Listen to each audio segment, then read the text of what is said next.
RTC JAC పిలుపు మేరకు రాష్ట్ర వ్యాప్తంగా ఆర్టీసీ కార్మికులు నిరసన చేపట్టారు. ఆర్టీసీని ప్రభుత్వంలో విలీనం చేయాలని డిమాండ్ చేస్తూ రాజన్న సిరిసిల్ల డిపో ముందు ఆర్టీసీ కార్మికులు నల్ల బ్యాడ్జీలతో నిరసన వ్యక్తం చేశారు.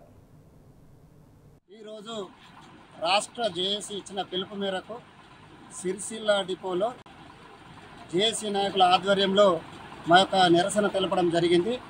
మరి గతంలో రాష్ట్ర ప్రభుత్వము ఆర్టీసీకి ఇచ్చిన ఎలక్షన్ ముందు ఇచ్చిన హామీలను తుంగలో తొక్కినందు మూలంగా ఆ యొక్క హామీలను అమలు చేయాలని చెప్పి ఈ యొక్క ఆర్టీసీ కార్మికులుగా నిరసన తెలుపుతున్నాం.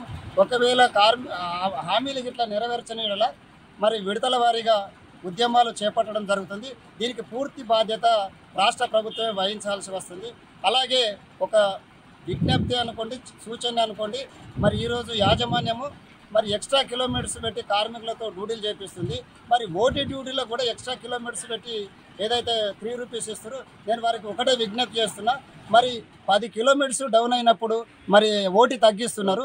అలాగే ఎక్కువ కిలోమీటర్స్ చేసినప్పుడు అదే ఓటీగా క్లెయిమ్ చేసినట్టయితే దాంట్లో ఆప్షన్స్ అనేది ఉంటుంది. ఆప్షన్స్ ఇచ్చినట్టయితే వాళ్ళు ఆ పైసలు అడగకుండా ఆ ఓటీ క్లెయిమ్ చేసుకునే అవకాశం ఉంటుంది. ఇప్పటికైనా అటువైపుగా దృష్టి సారించి కార్మికులకు న్యాయం చేసేలా చర్యలు తీసుకోవాలని చెప్పి ఈ సందర్భంగా మా యాజమాన్యానికి విజ్ఞప్తి చేస్తున్నాను. మంచిర్యాల ఆర్టీసీ డిపో ముందు ఆర్టీసీ కార్మికులు నల్ల బ్యాడ్జీలతో నిరసన చేపట్టారు. కాంగ్రెస్ ప్రభుత్వం మేనిఫెస్టోలో ప్రవేశపెట్టిన విధంగా ఆర్టీసీ సంస్థను ప్రభుత్వంలో విలీనం చేయాలని డిమాండ్ చేశారు. ఆర్టీసీలో ఉద్యోగుల నియామకాలు చేపట్టి కార్మికులపై పని భారం తగ్గించాలన్నారు. వృత్తిపరంగా ఆర్టీసీ ఉద్యోగులు ఎదుర్కొంటున్న సమస్యలను పరిష్కరించాలని కోరారు. తెలంగాణ వ్యాప్తంగా మరి ఆర్టీసీ కార్మికులు ఎదుర్కొంటున్న సమస్యలపైన మరి ప్రభుత్వాలు ఆర్టీసీలో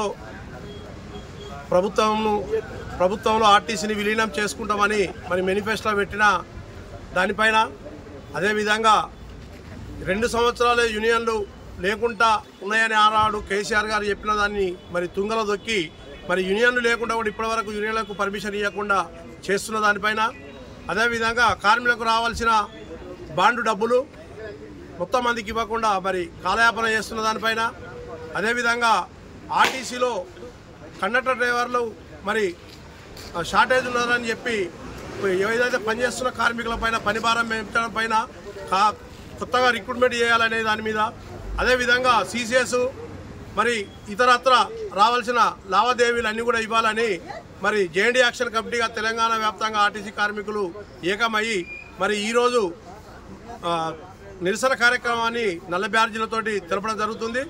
ఇక ముందు కూడా JND యాక్షన్ కమిటీ ఎలాంటి కార్యాచరణ తీసుకున్నా కూడా కార్మికులందరూ ఏకకంఠంతో ముందుకొచ్చి ఉద్యమాన్ని ముందు నడుపుతారని తెలపరుస్తున్నాం. మంచిర్యాల డిపో.